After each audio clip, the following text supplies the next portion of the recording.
At First Southern State Bank in Rainsville, we excel within the walls of our bank and outside these walls too. We're actively working with area schools to improve classrooms and supporting area student athletes on fields and courts. We work and worship at most churches in the Rainsville community.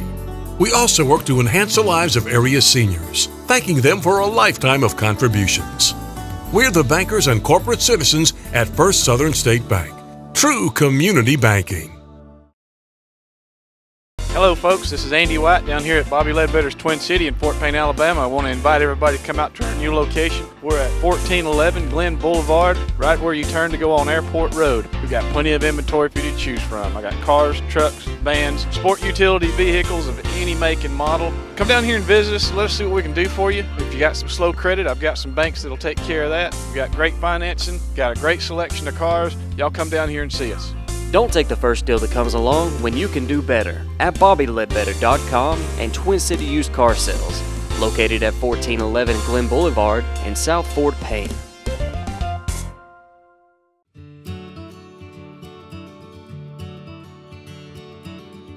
College is more than an education. It's a bridge to your future. Plan your future. Envision your future. Begin your future at Northeast Alabama Community College.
Hello and welcome to the Robbie Coker Show. I'm David Holt and this, of course, is Mr. Robbie Coker. Good morning.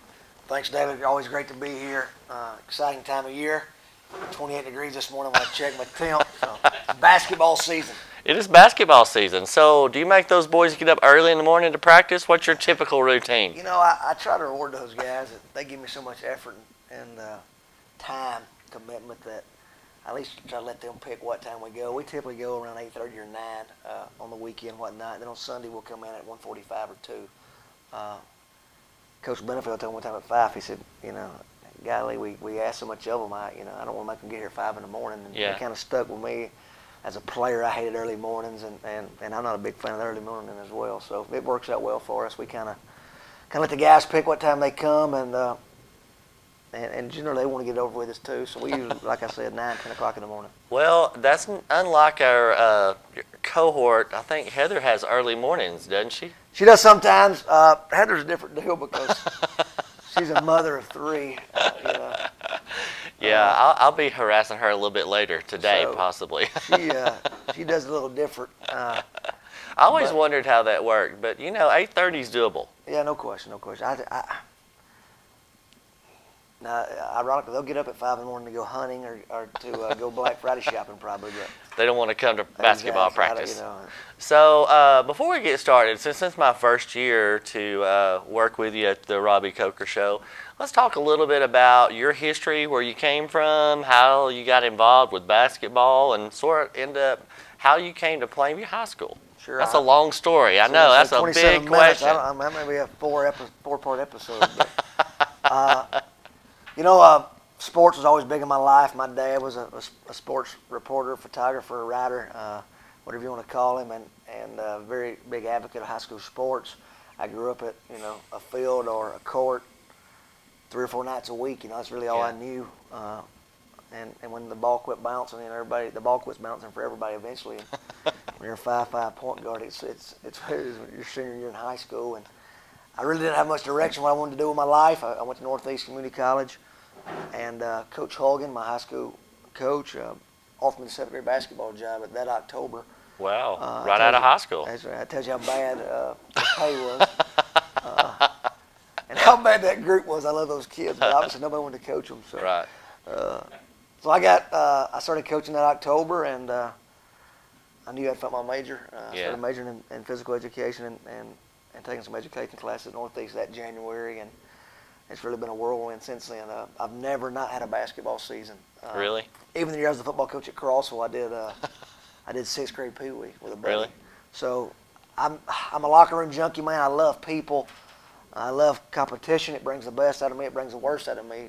And you guys have seen both probably this week. But the camaraderie of it, the being involved in people's lives. I just finished my master's in administration, and the question, well, you're gonna be a principal, and the answer is no. I can't imagine not being in that locker room and being around those guys. It's my comfort zone. It's where I find peace, and it's just been a great journey. Basketball's been really good to me. It's taken me all over the country. I've met some phenomenal people. I can't say enough about what high school athletics has done for me. Yeah. I got enough trouble as it was, And, well, you were like me. Your mom worked at the school, so I mean, before I got home, my mom and dad already knew what I had done wrong. Yeah, I mean, if I got a paddling at 9, by 10:40, my mom had already, got on to me. So, no question. It gave me an outlet. It helped me channel some of my, wild energy. And are you going to pay for your raising? No question. I don't feel bad, calling kids cowards or getting on to them hard, because my son's an idiot too. And I tell people all the time, birds fly, fish swim, boys screw up. And somebody's got to get on to them. Might as well be you. Might as well be me. I was very fortunate to have a lot of men in my life, teachers and coaches that got onto me and tried to steer me in the right path, and I'm thankful for that now, and I hope one day these kids are thankful for the guys and the women we have at school that try to make them act right too. So how many, is this your first, I'm asking a question because I don't know. How many, is this the first high school you've coached at? I was at Clay Chalkwell. That's a great story. No way is this enough time, but I was at Clay Chalkwell for a year. Okay. In Birmingham. Then went back to Ole Miss for 4 years. And then I took the high school football job at Crossville, obviously, for a year, and then I was at Plainview the last 4.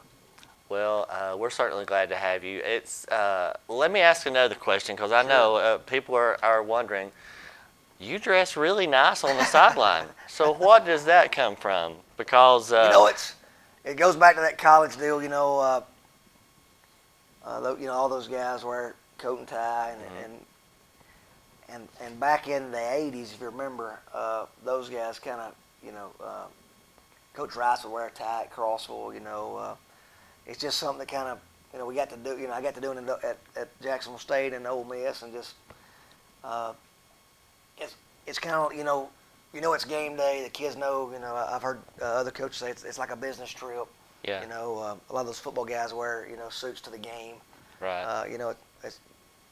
I don't really. It's just an old tradition that I kind of enjoy and kind of respect the game. And I had a lot of ties in my closet. And I don't go to a lot of funerals, so I figured I'm gonna use them.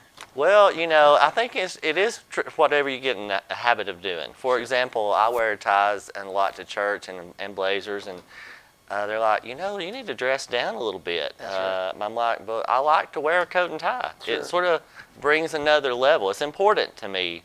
Sure, we've got, I'm wearing sweatpants now, ironically, and this is, my wife tells me it's two extremes. I'm either in gym shorts and sweatpants, or I'm in a suit and tie. There's no in between. Just wear a pair of jeans and a button-up. Yeah. We got an argument about Thanksgiving. I want to wear sweatpants to the family tradition, but. Did you change? I just got a question. Oh, I wore blue jeans and a button-up. You know exactly what I did. Everybody just said selfie, Yeah, so, I understand. Anyways, it's just it's what you get comfortable to. I think our guys sometimes I tell our guys that each game is the most important game of your life. That's the only one we're guaranteed, and so I approach every game the same. I'm gonna tie up. We're playing at 10 a.m. at Ruhama, or if we're playing in the state championship game on Friday nights. It's always gonna be the same. And I just think it kind of gets me in that mindset. It gets our guys, this is how it's going to be, and it goes in with our keeping everything the same. You know, we try to treat every day the same, and we've had good luck doing that. Well, I know we didn't want to talk about I know you didn't want to talk about you the whole time, but I think it's important for people to understand where you came from, the mindset, where you're going. And I've been fortunate enough to keep the clock for several years, and I've enjoyed watching you. And that's one thing. I think you're intense to watch, but how you encourage those kids when they come off the court is what people don't usually see. Well, you know what I'm saying? I mean, you expect, in my opinion, and I'm just going to give you just from David Holt's point of view, an observer sitting at the score table, clock operator's point of view, the ECO test.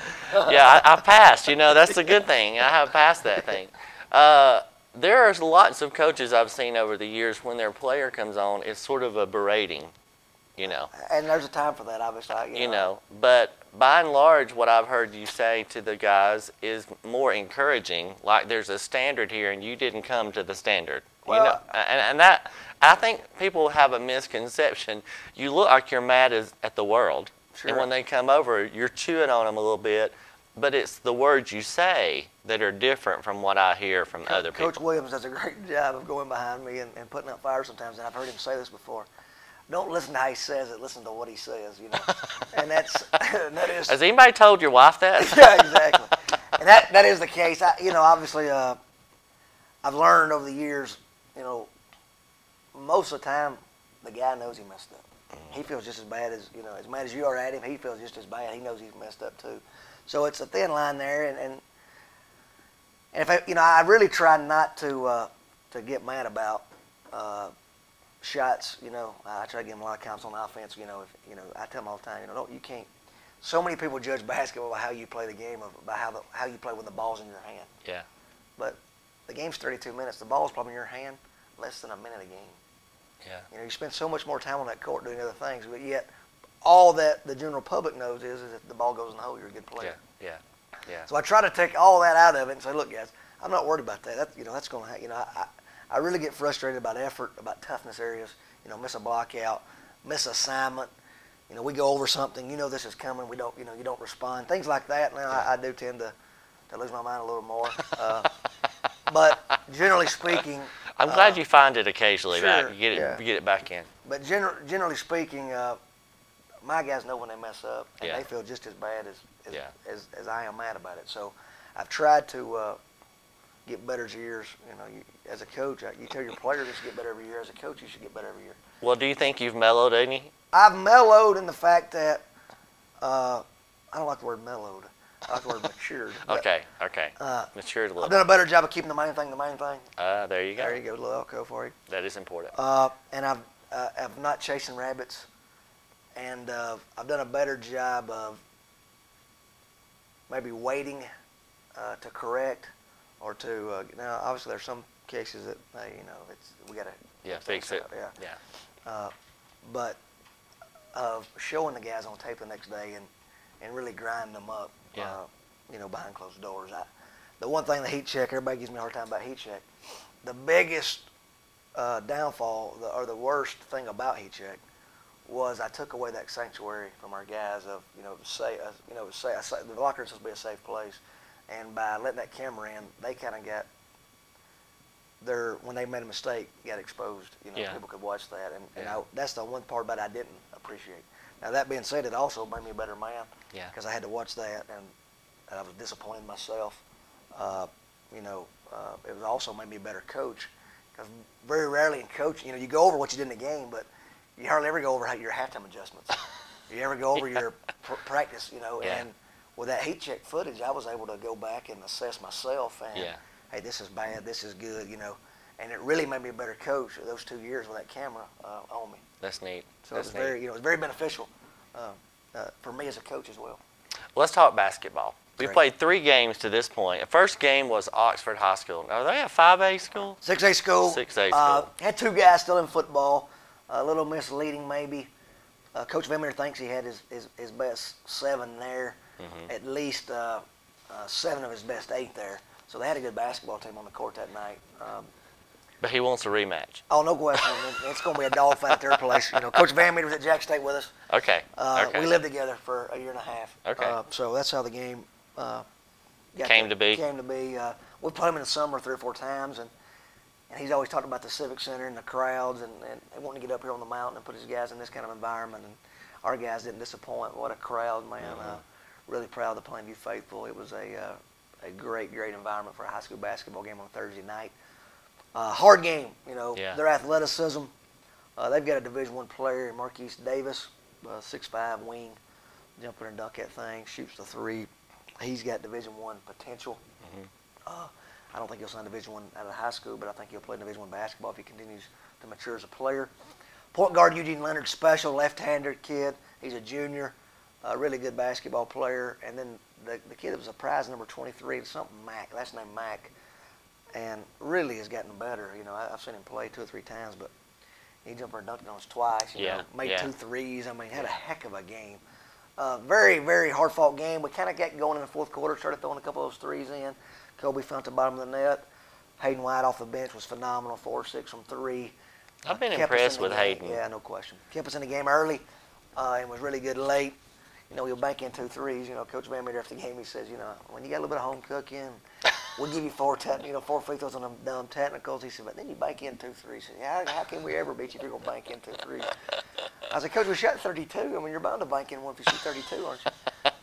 Hey, if it goes in, that's what's most important. It's got to go in. It's crazy. One of them nights, you know, I guess you keep shooting them, good things happen. And I love their competitive spirit. You know, got some funny matchups in there. We got in foul trouble, obviously. They had us outsized, outmanned. But ultimately, you know, this group's competitive spirit's special.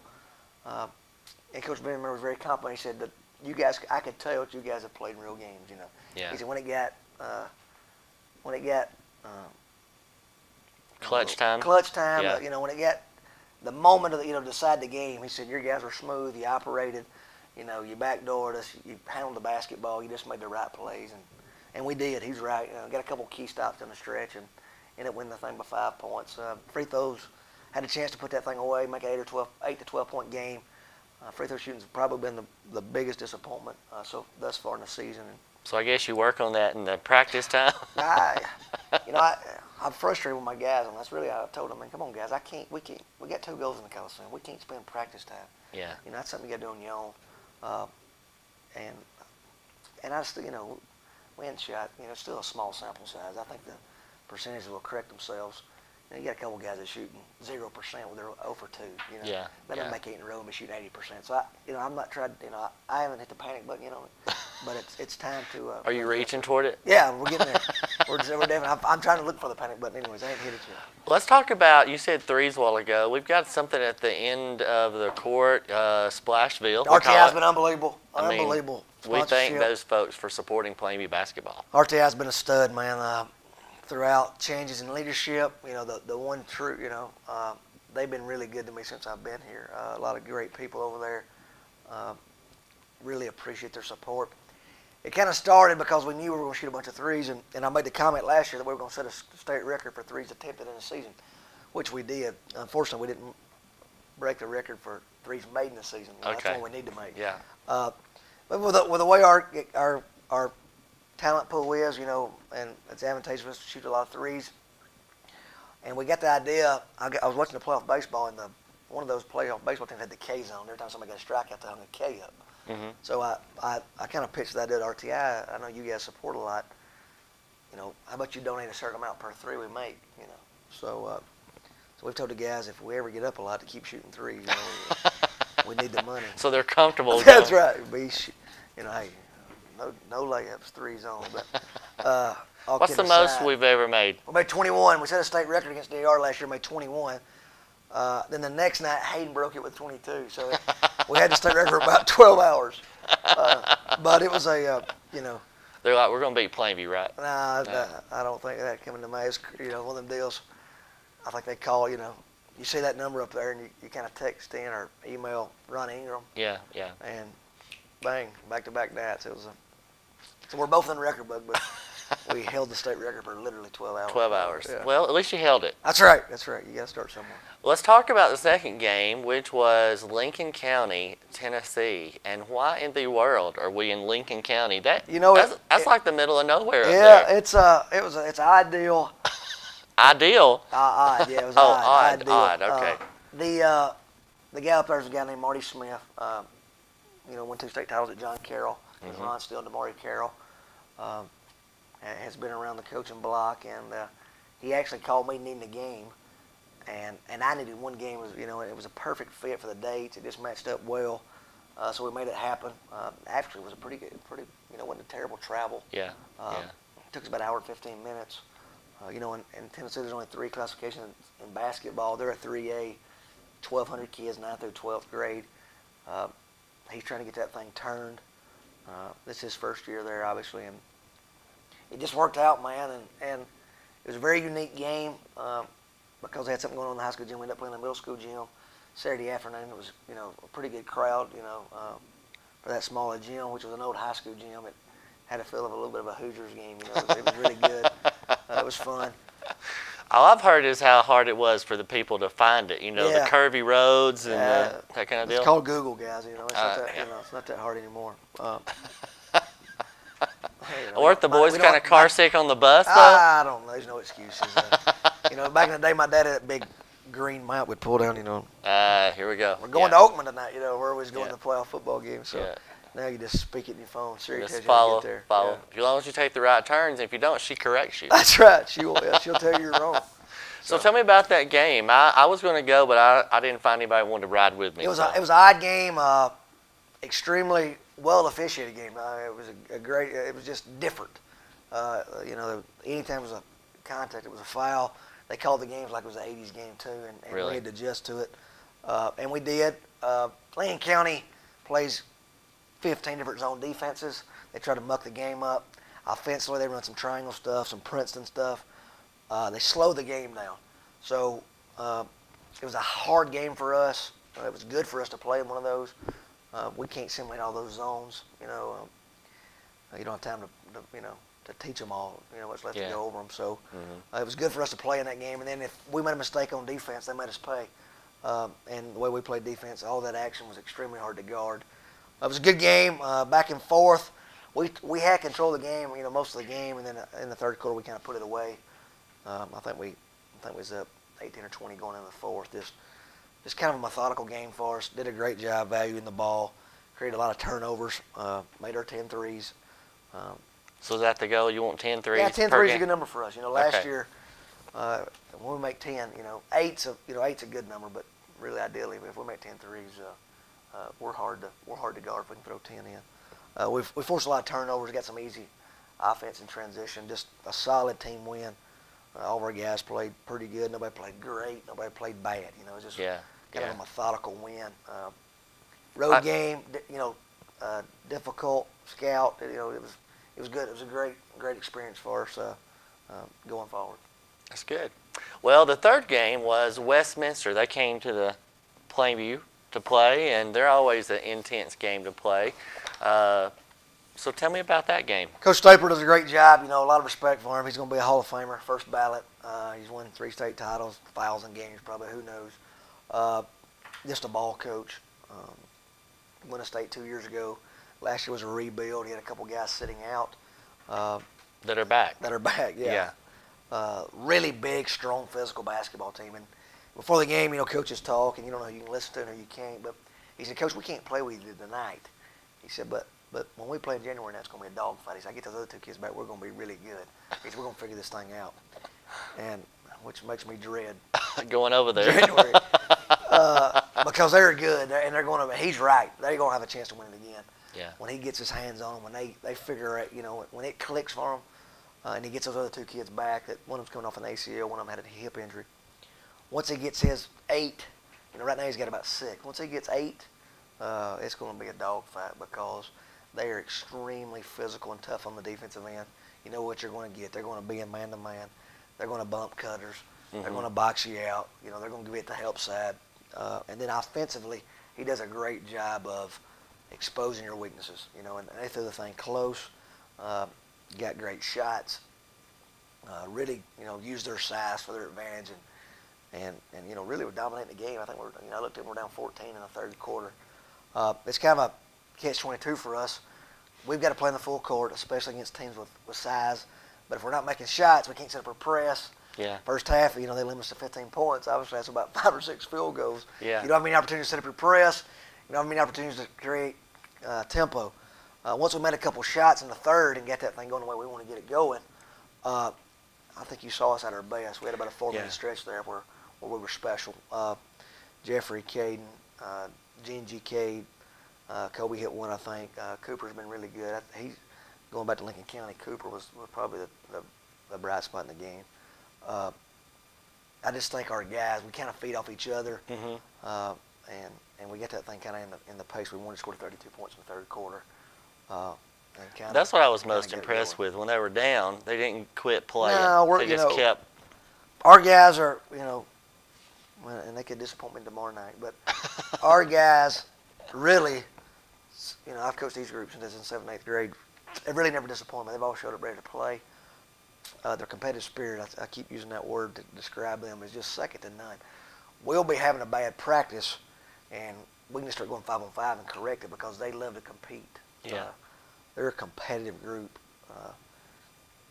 I wish we'd get more caught up in the details and in the process and in the practice, the drill work. But anytime we roll it out there and tip that thing up, they're ready to play. They're competitive in the classroom as well. Yeah, that's just who they are. Years ago, when those boys were in the 6th grade, those seniors were in the 6th grade, we were in the trailer. The tornado had come through. So I had an advanced math group, and all those seniors were in there. And that is the first year I had 20 boys and 7 girls. And that is the first time in the history that I finished everything I wanted to cover. So I had to come up with creative things like stuff you want to do for fun to help them projects and things. So they're very competitive, even in the classroom. So I'm proud of them. And that's one of the reasons it's fun to watch them grow and come through the school system and mature, and now they're leaders on the varsity basketball team. No question. Senior group's special. They've been here for it all. They're a competitive group. They like each other. They give each other a hard time. They're one of those groups that comes through that you enjoy being around. Yeah. And I don't know the right word for it, but they really seem to be selfless and not worry about petty things. They've got bigger fish to fry. They see that whole picture. They've been really, really mature, really beyond their years, and now they're seniors, and you hope it pays off on them. Now we got a couple of games coming up this week. I believe North Sand Mountain comes to town this week. I don't have the schedule in front of me. On Friday. Obviously, area games. I see that clock's ticking. I want to get more into the area. We'll have to cover it, I guess. Yeah. We need to talk about this fundraiser that you got coming up. Yeah, no doubt. Area basketball is going to be really good. I think our area is going to be as strong as any 3A area in Northeast Alabama. I think the quality of teams and the players are really going to show. Next week, I was at Sylvania. This week, North Sand, you got Coach Hicks is back up there, Cole. Anytime there's change, there's an excitement. I get to go up there and watch them play. They're enthusiastic about the way they play. They're back playing the way North Sand Mountain plays. They're excited. Pizz's got everybody back. I know they've come to watch you play a couple of times. They've been in the gym. We know each other pretty well. They've got everybody back. Coach Beard's been doing it a long time. They said it gets back to one of his groups. They're going to be scrappy and competitive, and that they're going to shoot the ball. They're going to drive. They're going to be able to dribble. So it's going to be a fun week of basketball playing those two teams from Jackson County. Obviously, we'll have a show next Monday so we can talk about Sylvania and Coach Brooks and the job he's done and his guys. He's a good guy. He is a great guy. Good guy. Before we leave, we do want to talk about the fundraiser. Why don't you talk about that just real quick? The Bear Club, the basketball support group has done a phenomenal job for us. The community's been unbelievable for us the opportunity to chase these goals that we've set and give our kids an opportunity to we have no excuses. Yeah. It's been unbelievable. Yeah. I've been, we've talked about it at length before. I've been able to run this program how I'd run a college program or how I would run, how 7A basketball teams operate. I don't have to make a decision based upon cost. They've afforded me an opportunity that we're very grateful for. I feel like we're great stewards of the money. I think we take care of it. We don't waste it. But if you want nice things, it costs money. That's true. And our guys, and the facility, Plainview community has always been supportive of their school teams, their programs. So no question. Whatever the case may be, the community rallies to support them in whatever way they can. Well, this fundraiser, I really think, is it's a great fundraiser if you want to support Plainview basketball, but it's even a great fundraiser if you don't care anything about Plainview basketball and you just have an opportunity to win something. Giving away 30 guns. It's a great chance. I know a lot of people. It's going to be a fun event. We're giving away 10 guns a night on December 27, 28, 29 at our tournament. Ironically, the tournament's called the First State Bank Shootout. We're giving away 30 guns. Giving away guns. Pun intended, I guess. Anyways, and we've had a lot of questions. Funny, we're not giving away guns at the Civic Center. Everybody understands that. Yeah. We're going to draw your name out, write your name down. You have to go to Larry's Pistol and Pond in Huntsville. You have to pass all background. This is every federal and state law will be followed. This is, we went with Larry's Pistol and Pond for that reason. It is by the book. Every guideline's being followed. If you can't pass a background check, sorry, you can't get the gun. You can't get the gun. So all that's been taken care of. Literally, we're just rolling the barrel, pick out the name, write your name down, gun 1, put your name back in now. I mean, in theory, you can win all 30 guns. Wow. Shake that thing up again and pull it out. We've had a great response. Our goal was to sell 1,500. I hope we get to that. We've had a great response. I think we've sold over 800 now. That's great. We've still got a month to go. We're going to sell them up to the drawing, I think there'll be some guys that come in for the tournament. I'm going to be here. Why not buy a chance on 10, to win 10 guns tonight? So the chances are $30, and then they also, or you can buy 4 for 100. Might as well go ahead and do that. Might as well. 10 more dollars. Everybody loves and you get the thing back in to draw again. So no question. So it's a great list of guns, some high dollar guns, $1,500 shotguns. It's a great list. We've had a lot of people outside of our community, being. I think I've sold 30 or 40 in the south end of the county. Just people calling me, hey, I want to, I want to buy a couple chances. So it's a great fundraiser. We're excited. We're going to celebrate Christmas, have great basketball, and then celebrate the Second Amendment, right? So yeah, there you go. So how can you not enjoy that? That's exactly right. Well, it's been fun this morning. This is the Robbie Coker Show. We appreciate you joining us and hope you'll tune in next time. We're going to talk some more about Plainview basketball. Have a good morning. You too, man. Thanks for having us. Building your dream home is one of the great joys in life. At First Southern State Bank, we know construction and mortgage financing, putting today's low rates to work for you. As you and your family move closer to the completion of your new home, we know that your home is where memories are made and families grow stronger year after year. At First Southern State Bank in Rainsville, Scott Kirk stands ready to tailor the right construction loans to meet your needs, along with our staff of experienced loan professionals. Drop by to share your dreams with us today in Rainsville. First Southern State Bank in Rainsville, all the bank you'll ever need. Listen to some of Johnson's satisfied customers. Everything exceeded our expectations. No one will ever work here other than Johnson. We give them an A+. The crew was awesome. This is the third company that installed a unit in my house and the first that did it right. Don't you want to know what type of person is working at your home? All of our employees must pass a background check and are subject to random drug testing. We won't send anyone to your home that we wouldn't trust in ours. Call Johnson Heating and Cooling today, Alabama's largest and most awarded TVA dealer.